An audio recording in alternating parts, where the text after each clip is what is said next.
PNP Highway Patrol Group was stunned over the killing of Eleanor Rosales alias Lea.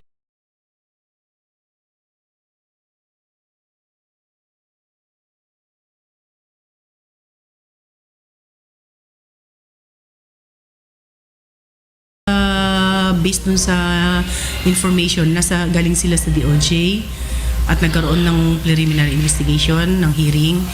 At nagulat kami dahil may nag-inform sa amin na patay na daw si Eleanor.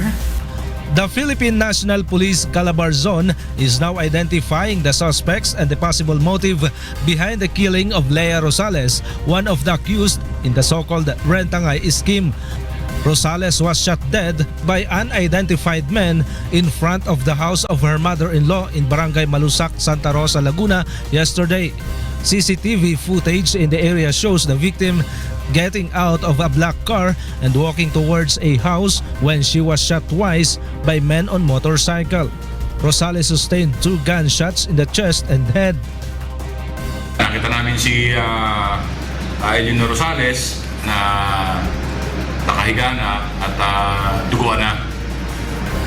So ayun dun sa mga nakakita na talagang merong bumaril sa kanya ng 2 tao. Ang problema natin, nakatakip ang mukha, kaya medyo hindi natin nakilala.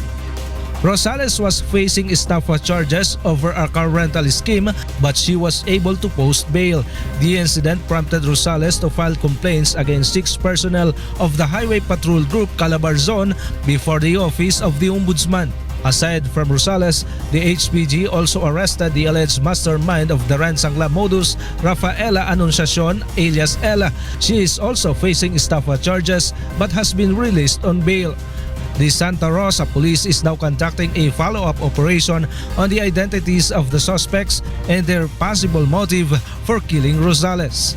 Rosales' family meanwhile refused to give a statement about her untimely death.